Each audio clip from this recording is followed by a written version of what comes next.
In early April 2024, we left Beijing and traveled 1,300 kilometers to the south. And about 7 hours by high-speed train and car, we arrived in a mountainous region called Xiaoning in Anhui province. We were greeted generously by rain. The air was damp, trees were green. The rain continued into the next day, when we traveled along a treacherous mountain road to the heart of the lucid water and lush mountains here.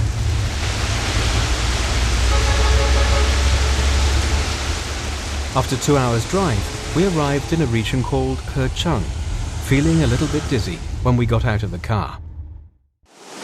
But instantly, we were amazed by the beautiful views before our eyes. Small creeks, clouds, rain, trees and bushes stretched as far as the eye could see, creating mesmerizing scenes.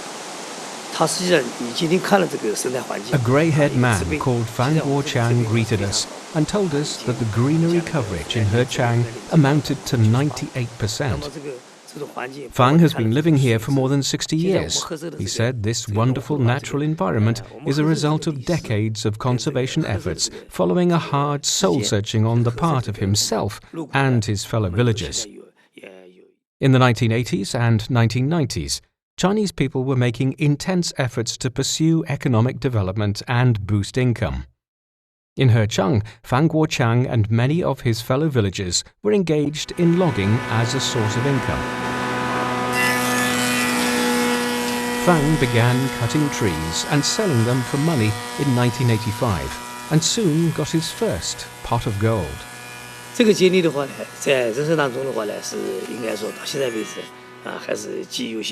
The experience is still vivid in my mind. Within 1 week, I made a profit of 36,000 yuan. With that cash in hand, I felt I could fly. At the time, there were very few families who had 10,000 yuan, so I was super excited.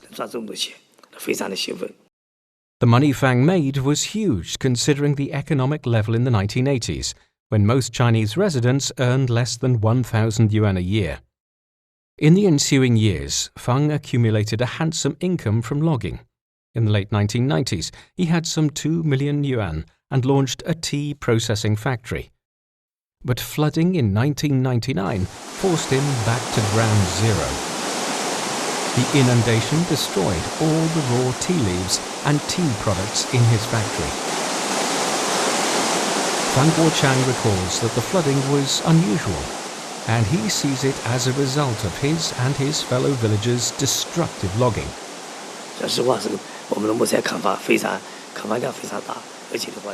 Frankly speaking, my fellow villagers and I cut down lots of trees. The environmental destruction was obvious. Landslides and water erosion occurred often, and the flooding was unusually devastating. As a result, I suffered severe economic losses. The devastating flood in 1999 dealt a big blow to me and was a reminder that I should change course. In the end, he made up his mind to totally abandon his lucrative logging business. To voluntarily abandon logging takes courage and determination. As his family's bread earner, he had to think hard about how to support his family, which included 3 young children. Fang cast his eyes to growing organic tea. In the late 1990s, Fang was already engaged in the growing of and trade in tea. During the process, he learned that high-quality tea products were in great demand in European markets. To produce such tea, tea growers must not use chemical fertilizers and pesticides, and tea trees must grow in a good ecological environment.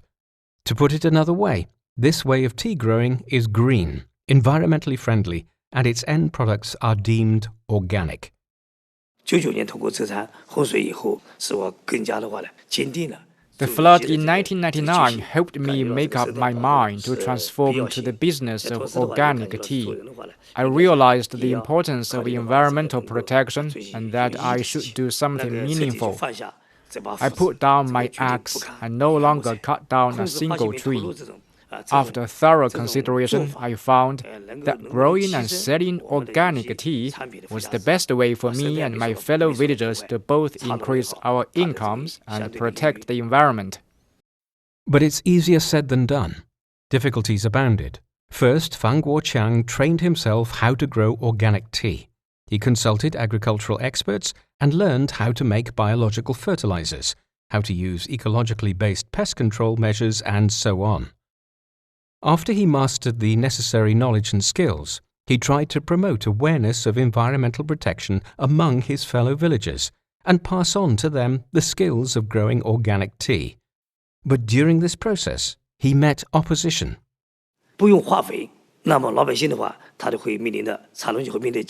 Without chemical fertilizers, tea yield would decline. Moreover, tea growers would have to increase the input of labor when they make and apply biological fertilizers. So many villagers were not willing to transform to this new way of growing tea. Fang says for 1 acre of tea, it needs 1,500 kilograms of chemical fertilizers. But if only organic fertilizers are used, the amount doubles. Thus, a tea grower will have to double his or her labor input to carry them uphill and apply to the tea trees. To help the tea growers, Fang provided a free-of-charge plant protection service. He asked agricultural technicians to train the villagers how to make biological fertilizers and control pests. During the process of composting, we make full use of agricultural waste, such as corn stalks. We have invited agricultural experts from Germany and Switzerland to train our villagers. Fang Guoqiang, a local villager in his 50s, is one of the many tea growers who have mastered the skills of making organic fertilizers, which is time-consuming and requires much more input of labor compared with using chemical fertilizers. Zhang says it takes at least 1 month to finish making organic fertilizers. The villager admits that it took time for him to accept the new way of growing tea.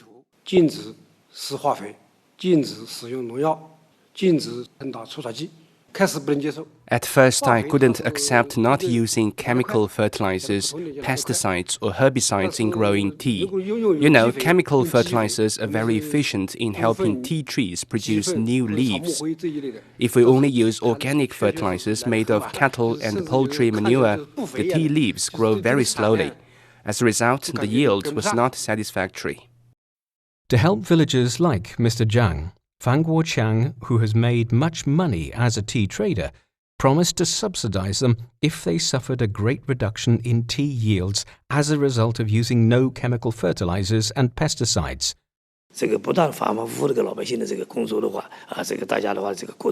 I talked with them and persuaded my fellow villagers again and again.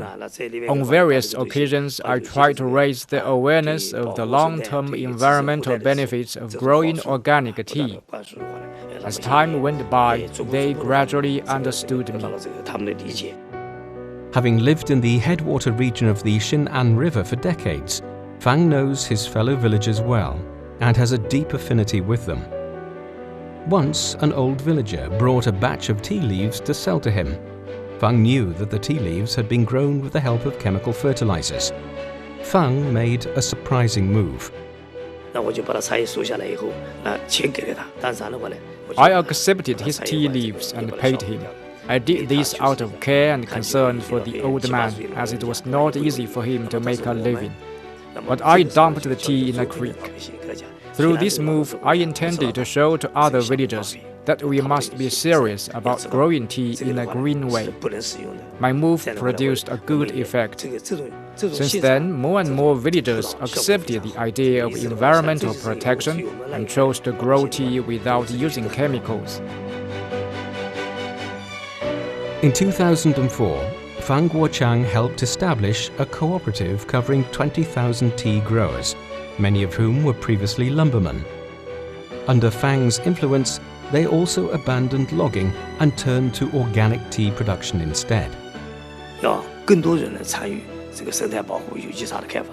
We should organize more people to join our cause of ecological protection and grow organic tea.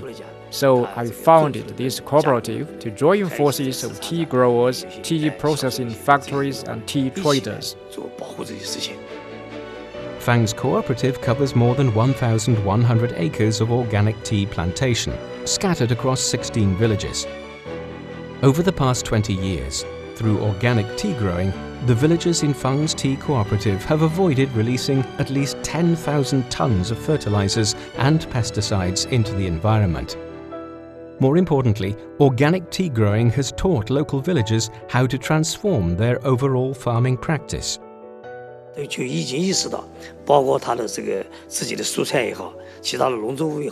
Our villagers have realized the benefits of organic farming, so they applied this method to the growing of vegetables and other crops. This transformation of farming practice is very important to the local ecological protection. Growing organic tea has also brought a good income for the local villagers, as such tea is in high demand, as consumers are willing to pay more for high quality and green farm produce. According to Fang Guoqiang, 1 acre of organic tea can produce an income of 50,000 yuan for the tea grower every year. The amount doubles that of an acre of tea produced with chemical fertilizers and pesticides. Fang's environmental protection efforts are part of a wider national drive to conserve the natural environment and make China greener and more beautiful. In 2012, Anhui and Zhejiang provinces launched a mechanism to jointly conserve the environment along the Xin'an River, which originates from Anhui and flows to Zhejiang. Fang Guoqiang says the mechanism has helped him protect the local environment through subsidizing green farming.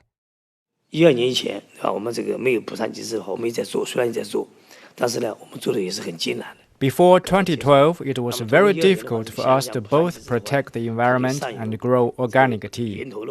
Since the launch of the mechanism back then, we have been receiving economic compensation for our conservation efforts. For example, tea growers receive subsidies from the mechanism for composting. So tea growers are encouraged to continue their green farming practice.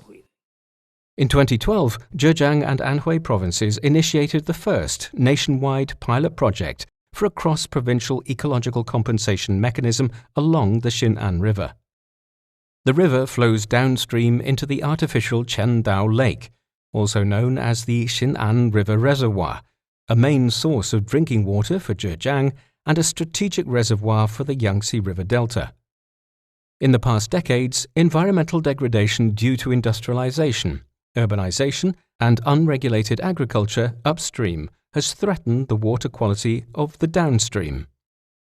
To reverse the situation, the two provinces established a compensation system with the principle, those who benefit compensate, and those who protect receive compensation. The agreement stipulated that as long as Anhui province achieved mutually agreed water quality standards at the provincial boundary, Zhejiang province would compensate Anhui 100 million yuan, or about $14 million annually. If the water quality standards were not met, Anhui would need to compensate Zhejiang with the same amount. Over the course of more than a decade of implementing the mechanism, the central government and the two provinces have collectively allocated a total of about 6 billion yuan in compensation funds. For the county of Xiaoning, where the Xin'an River originates, it received a total of 720 million yuan for its ecological protection from 2012 to 2023, according to local government figures. Since 2012, the county has carried out intensive efforts to reduce pollution and conserve the environment by shutting down industrial plants, reducing the use of chemicals in agriculture, as well as sorting and treating household waste. As tea growing is a major sector of the local economy and source of income for local residents, the local government has placed particular emphasis on reducing pollution caused by the sector. After sustained promotion efforts, more than 3,300 acres of tea across Xiaoning County are grown in an organic way, which means using no chemical fertilizers or pesticides, and the number is on the increase. Wang Haifeng is an official from the county government who is in charge of the ecological protection of the Xin'an River. Wang says residents in the county have realized the importance of ecological protection.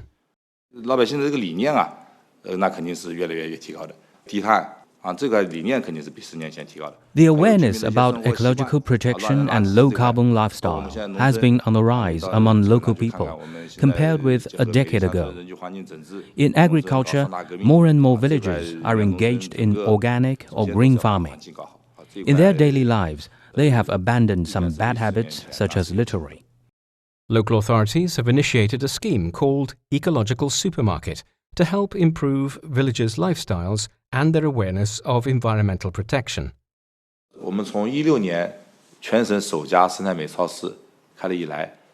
2016, our county established the first ecological supermarket in Anhui province. At such a supermarket, villagers can buy a toothpaste, a bottle of soy sauce or other daily necessities with cigarette butts, plastic waste or other kinds of trash. This has played an important role in encouraging people to join our sanitation drive and ecological protection. Right now, there are 109 such supermarkets across our county, serving almost all the villages. For villager Fang Guoqiang, he is happy to see the changes the environmental protection drive has brought to his village.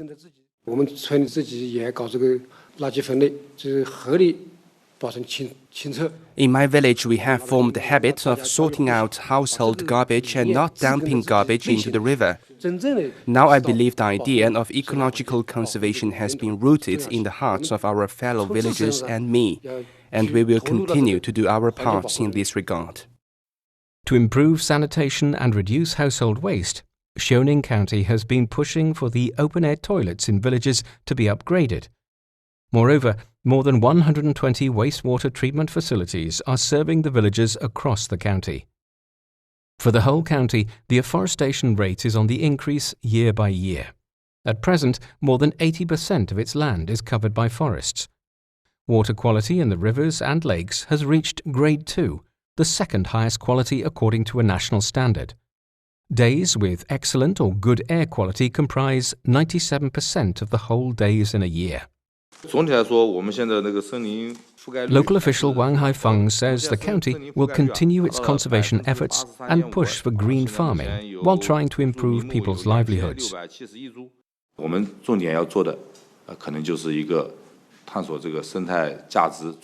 One of our priorities is to explore ways to transform ecological value to bring sustained economic benefits to the people. With improved livelihoods, they will be more willing to continue to support and join our conservation drive. For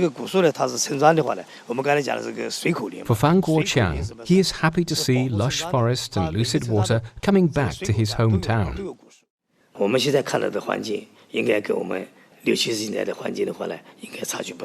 The environment we see today is no different from what we saw in the 1960s and 1970s. Now, 98% of the land in the headwater region of the Xin'an River is covered by trees or other kinds of greenery.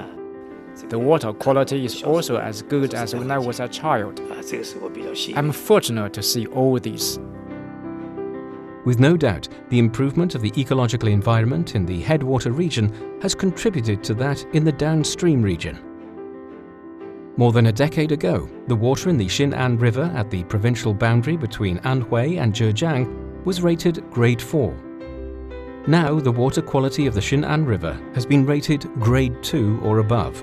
Surface water quality in China is divided into 5 classes, with Grade 1 being the highest quality. As a tea trader, Fang Guoqiang has traveled across China and has seen much of the outside world. As a conservationist, Fang cares and loves every single tree and little creek in the mountainous villages. His business forces him to spend some time in various towns and cities to explore the market. But whenever possible, he comes back to stay in his home region, which, in a sense, is cut off from the outside world. In his mind, he always stays close to it. He says it's fortunate for him to improve his income and help others to do the same through the organic tea business. But more importantly, through this kind of farming, he has contributed to the conservation of the Xin'an River, a major waterway in East China.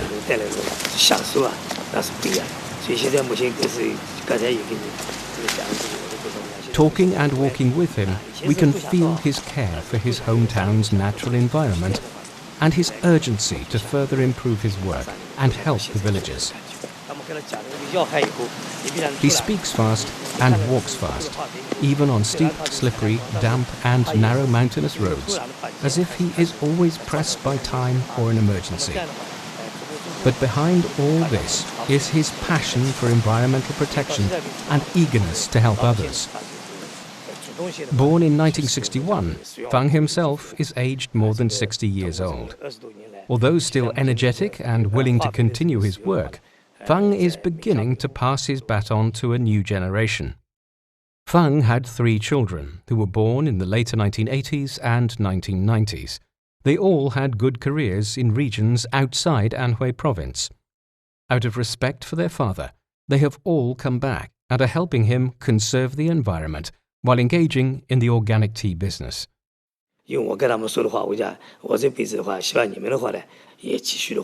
I have told them that I hope they can follow my footsteps to protect the ecological environment in the headwater region of the Xin'an River.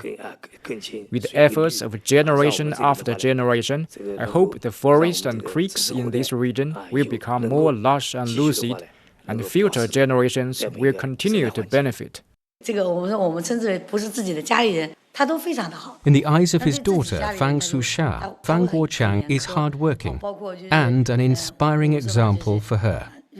She is grateful that her father has tried his best to raise them up and provide a good education to her and her siblings. After graduating from a college in Beijing in 2011, Fang Guoqiang worked briefly in the metropolis. Seeing her father was aging and wanting to stay close to him and take care of him, Fang Guoqiang came back to her hometown in 2013. She takes it as her mission to continue her father's endeavors in promoting ecological conservation.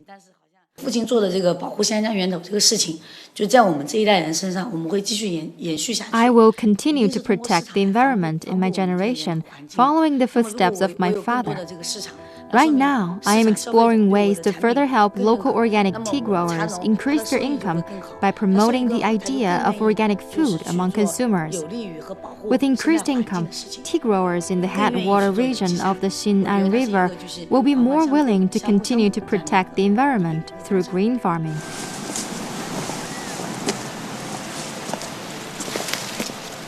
In their spare time, Fang Guoqiang and her father, Fang Guoqiang, sometimes talk and walk in the mountains or have a sip of tea under a tree near their village home. The lucid water and lush mountains on their doorstep has indeed borne witness to the hard and smart conservation efforts of the elder Fang, and will continue to see and benefit from the work of his daughter and a new generation of conservationists.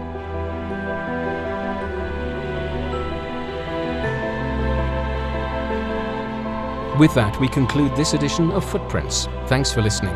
I'm Bob Jones. If you're interested in hearing more about the lives of ordinary but incredible people in China, follow us on your favorite podcast platforms.